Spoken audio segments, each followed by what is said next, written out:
3 রাকাত নামাজে 5-7 বার হাই আসে, কিন্তু সারাদিন রাতে একবারও আসে না। এখন করণীয় কি? ভাইরা আমার, হাই আসার একটা বিশেষ কারণ আছে, সেটা হলো সাধারণত সেহেরের রোগী, ব্ল্যাক ম্যাজিক যেটাকে বলা হয়। আজকাল আধুনিক যুগের অনেক মানুষ আছেন যারা ব্ল্যাক ম্যাজিক বিশ্বাস করেন না। একটা হলো হাতের ভেলকি, যেটাকে জাদু বলেন, ওইটা তো চোখের ভেলকি, হাতের ভেলকি, সেটা ভিন্ন বিষয়। কিন্তু জাদুকে অস্বীকার করলে ইমানই থাকবে না। কোরআনে আল্লাহ তাআলা সেহের সম্পর্কে বহু আয়াত নাজিল করেছেন। আর জাদুর বাস্তবতা বোঝার জন্য আপনার শুধুমাত্র সত্যানুসন্ধানে দৃষ্টি থাকা দরকার। আপনি একটু তাকালে দেখতে পাবেন যে কিভাবে আল্লাহ তাআলার কোরআন কাজ করে মিরাকলের মতো। শুধু জাদুর রোগীকে যে ট্রিটমেন্ট করা হয়, কোরআন দিয়ে রুকিয়া করা হয়, এটা দেখলে আপনার ইমান বেড়ে যাবে। তো এখন জাদুর রোগীদের অনেক সময় হাই বেশি আসে, হাই অহেতুক কোনো কারণ ছাড়া দেখবেন হাই তুলতে থাকে অসংখ্য। বিশেষ করে কোরআন তেলাওয়াত করলে এবং নামাজে দাঁড়ালে অস্বাভাবিক পর্যায়ে হাই আসা, এটা বেশিরভাগ ক্ষেত্রে সেহেরের আলামত হয়ে থাকে। আবার অনেকের সাধারণ অবস্থাতেও আসে। আবার অনেক সময় শরীরে অলস থাকার কারণে, অনেকদিন না ঘুমিয়ে থাকার কারণে হাই আসে। অনেকে নামাজে অলসতা আসে, সেটাও হয়, কিন্তু সেহেরের কারণে অনেক সময় হয়। সেজন্য সেহের কারণে হলে কোনো রাকির কাছে শরণাপন্ন হবে। আমাদের এলাকা ফজরের আজানের আগে কিছুক্ষণ গজল জিকির করার পরে বিসমিল্লাহ বলে আজান শুরু করে, এটা কতটুকু সুন্নাহ? ভাইরা আমার, আজানের আগে কোনো বিসমিল্লাহ বলতে হবে না। আজানটা আল্লাহু আকবার, এটাই আল্লাহর নাম, এটাই জিকির। আবার বিসমিল্লাহ বলে আলাদা জিকির করার দরকার নেই, এটা সুন্নাহ দ্বারা সাব্যস্ত নয়। আজানের আগে আলাদা কোনো বিসমিল্লাহ বলার দরকার নাই, এটা সুন্নাত নয়। দ্বিতীয়ত হলো, আজানের আগে আবার এই যে গজল গাচ্ছেন, মানুষকে ডাকতেছেন, তাহলে আজানটা কিসের জন্য? আজান তো মানুষকে ডাকার জন্য। এই জন্য এটা সুন্নাহ সম্মত কোনো কাজ হতে পারে না। চাচাকে বাবা ডাকা যাবে কিনা? কেন, আপনার বাপ নাই? যে ভাই প্রশ্ন করছেন, চাচারে বাপ ডাকবেন কেন? হতে পারে বাপ নাই, তো রূপক অর্থে বাপ ডাকলে ঠিক আছে। আমরা অনেক সময় মুরব্বিদের করি বাবাজি, ভাইকে বলি ভাই। আমি বললাম সাইফুল্লাহ ভাই, এর মানে কি উনি আমার মায়ের পেটে ভাই হয়ে গেছেন? তো এরকম কাউকে রূপক অর্থে বাবা ডাকা যেতে পারে, কিন্তু কাগজে কলমে কারোর নাম বাবা হিসাবে রাখা যাবে না যিনি আপনার জন্মদাতা পিতা নন। যেমন পালক বাবার নাম দিয়ে দিলেন কাগজে কলমে, এটা জায়েজ নেই। এলাকায় প্রচলন আছে ছোট আব্বা বড় আব্বা বলে। ও আচ্ছা, এলাকার প্রচলন আছে চাচাকে ছোট আব্বা, বড় চাচাকে, বাপের বড় যিনি তাকে বড় আব্বা বলার, এরকম প্রচলন আছে। এটা কোনো অসুবিধা নাই, কারণ এখানে হাকিকি অর্থে বাবা ডাকা হয় না। আল্লাহ বলেছেন উদউহুম লিআবাইহিম হুয়া আকসাতু ইনদাল্লাহ, মানুষকে তার বাবার নামে ডাকবে। এখানে চাচাকে যে বাপ বলা হচ্ছে, এটা অরিজিনাল একদম প্রকৃত অর্থে বাবা, সে অর্থে না বাবার মতো। আম্মুর রাজুলের সিমু আবি, সেই অর্থে যে চাচা বাবার মতো, সেই অর্থে বাপ ডাকা হয়, অসুবিধা নেই। আল্লাহ আপনার সকল খেদমত কবুল করুক। আমি জানতে চাই, কেউ কাউকে পাপের আদেশ দিয়ে যদি বলে এই পাপের দায় আমার, তাহলে যে পালন করবে সে কি পাপ মুক্ত হবে? ফেরেশতাদের মুগুর দুইজনই সমানভাবে খাবে।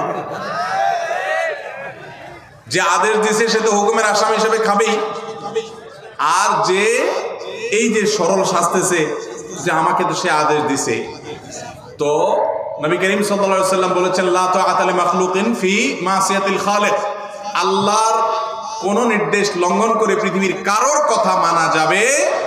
এখন কেউ যদি আপনাকে অন্যায় করতে বলেন আর আল্লাহ যদি সেটা নিষেধ করেন, তাহলে সেই কাজ করা যাবে? যদি করেন তাহলে আপনিও অপরাধী হবেন। যদি কেউ বলে যে তুমি করো, এর দায় আমার, তাহলে বুঝবেন যে এটা চিটার, এটা কি, এটা বাটপার। কারণ কেউ কারোর পাপের বোঝা নিতে পারে। কোরআনের সবচেয়ে রিপিটেড আয়াত কইলু রয়েছে কয়েকটি, এর মধ্যে একটা হলো এটা, ওয়া আল্লা তাযরু ওয়াজিরাতুন বিজরা উখরা, কেউ কারোর পাপের বোঝা বহন করতে পারে না, যার যার পাপ তাকেই পাবে, যে নির্দেশের গুনাহগার হবে। আমি একজন ছাত্র, আলেমদের সাথে থেকে সব আমল আখলাক ঠিক রাখতে পারলেও হস্তমৈথুন ছাড়তে পারি না, এত চেষ্টা করে তাও পারি না। ভাইরা আমার, আমাদের তরুণ ভাইরা অনেকেই ধ্বংসের পথে চলে যাচ্ছে, হারাম গুনাহে লিপ্ত হয়ে যাচ্ছেন, অনেকে বাঁচতে পারছেন না। উপায় কি? দেখুন, এর জন্য সবচেয়ে কার্যকর উপায় হলো, যদি ডাল ভাত জোগাড় করার ব্যবস্থাটা থাকে, জাস্ট ডাল ভাতের ব্যবস্থা, কোন রকম মোহরের টাকা জোগাড় করতে পেরেছেন, বিলম্ব না করে বিবাহ করে ফেলেন, এটা হলো সবচেয়ে বড় মহৌষধ। নাম্বার 2, যদি আপনার এই মুহূর্তে বিবাহ করবার মতো শারীরিক আর্থিক সঙ্গতি না থাকে, সার্বিক সঙ্গতি না থাকে, তাহলে সেক্ষেত্রে আপনি এই বদভ্যাস থেকে বাঁচার জন্য নাম্বার 1, যে সমস্ত মোবাইল বা আপনার কম্পিউটার স্ক্রিন থেকে হারাম জিনিস দেখে আপনি হারাম কাজ করেন, সেইগুলো থেকে নিজেকে বিচ্ছিন্ন করে ফেলেন। একটা অপারেশন করতে হবে, নিজের স্মার্টফোনটা বিক্রি করে একটা বাটন ফোন কিনে ফেলার, একটু কষ্ট হবে প্রথম প্রথম, বন্ধু বান্ধবদের সাথে সম্পর্ক যোগাযোগ রাখতে একটু অসুবিধা হবে। 6 মাস মাত্র এইভাবে চলেন, বিক্রি করে ফেলতে হবে, রাখলে হবে না। বাটন ফোনে চলে যান, কিচ্ছু হবে না, মনে হবে যে অনেক ক্ষতি হবে, আসলে কিছুই হবে না।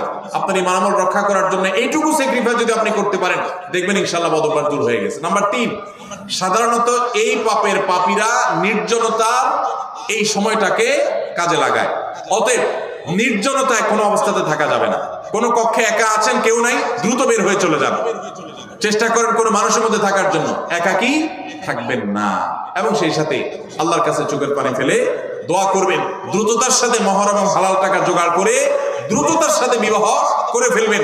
বাপ মা যদি অহেতুক বিবাহ পিছায় আর আপনি বিবিকে, স্ত্রীকে পালার মতো মিনিমাম ব্যবস্থা থাকে, তাহলে আপনি নিজ উদ্যোগে বিবাহ করে ফেলবেন। তারপরে চরিত্র হেফাজত করতে হবে ইনশাআল্লাহ। কোন ইমামের যদি ঘুষ কেলেঙ্কারির অভিযোগ প্রমাণিত হয়, তাহলে তার পিছনে কি নামাজ সহি হবে? ইমাম যদি ঘুষের কারবারের সাথে জড়িত থাকেন, এটা যদি প্রমাণিত হয়, এলাকাতে সব কথা প্রমাণিত না, অনেক দোষ হুজুরদের নামে উঠানো হয়। যদি সত্যি প্রমাণ দেওয়া হয় এবং প্রমাণ থাকে, তাহলে সেক্ষেত্রে সেই ইমামকে ইমাম থেকে সরিয়ে সেখানে অবশ্যই একজন নেককার পরেজগার মানুষকে ইমাম হিসাবে নিয়োগ দেওয়া উচিত এলাকাবাসী। তারপরে কেউ যদি নামাজ পড়ে, তার নামাজ হয়ে যাবে, নামাজ হবে না তা না। আমার প্রশ্ন হলো, দীর্ঘদিন হলো বিয়ে করছি, বাচ্চা হচ্ছে না, কোরআন সুন্নাহর আলোকে কিছু আমল বলে দিবেন।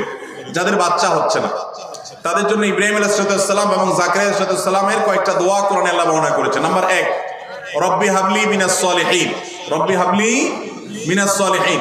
এমনকি যারা এখনো বিবাহ করেন তারা এখন থেকেই দোয়া করতে পারেন, রব্বি হাবলি মিনাস সলিহিন, আল্লাহ আমাকে নেক সন্তান দান করুন। 1। নাম্বার 2, রব্বি হাবলি মিন লাদুনকা যুররিয়াতান তাইয়্যিবা ইন্নাকা সামিউদ দুআ, আল্লাহ আপনি পবিত্র সন্তান দান করেন, কারণ আপনি দোয়া শুনেন। নাম্বার 3, রব্বি লা তাজআলনি ফারদা ওয়া আনতা খায়রুল ওয়ারিসিন, রব্বি লা তাযারনি ফারদা ওয়া আনতা খায়রুল ওয়ারিসিন, আল্লাহ আমাকে একা রেখে দিবেন না, আপনি সর্বোত্তম ওয়ারিস। 3টা দোয়া শিখিয়ে দিলাম, এগুলো বেশি বেশি করে পাঠ করবেন। আর একটা জিনিস মাথায় রাখবেন, আল্লাহ যদি সন্তান নাও দেন, আল্লাহর এই ফয়সালা আমরা খুশি না নাখুশ? আল্লাহ যদি একটা সন্তান দেন আর বিকলাঙ্গ হয়, তার চাইতে না দিলে ভালো না খারাপ? অতএব আল্লাহর ফয়সালাকে মেনে নেওয়ার মানসিকতা থাকতে হবে। ভাইরা আমার, রাত অনেক হয়েছে, আমার মনে হয় রাখি, বাকি প্রশ্নগুলো আমরা নিয়ে যাই ইনশাআল্লাহ বিদিল্লাহ। কালকের কোনো প্রশ্নে বা অন্য কোনো প্রোগ্রামে ইনশাআল্লাহ আমরা প্রশ্ন উত্তর দিয়ে দিই, কারণ আপনাদের ফজর নামাজ পড়তে হবে। আমরা গভীর রাত পর্যন্ত মাহফিল করার বিপক্ষের মানুষ, সুন্নাহ সম্মত না। কারণ আমাদের গভীর রাত মধ্যে মাহফিল করলে কি ফজর নামাজ পড়া সহজ হবে না কঠিন হবে? কঠিন হবে। সেজন্য আমরা এখানে শেষ করছি। আমরা যে সমস্ত কথা শুনলাম, জানলাম, বুঝলাম, আল্লাহ আমাকে, আপনাকে, আমাদের সবাইকে আমল করার তৌফিক দান করুন। জাযাকুমুল্লাহু খাইরান ওয়া আখিরু দাওয়ানা। যুবকদের জন্য দোয়া দোয়া আপনি করেন।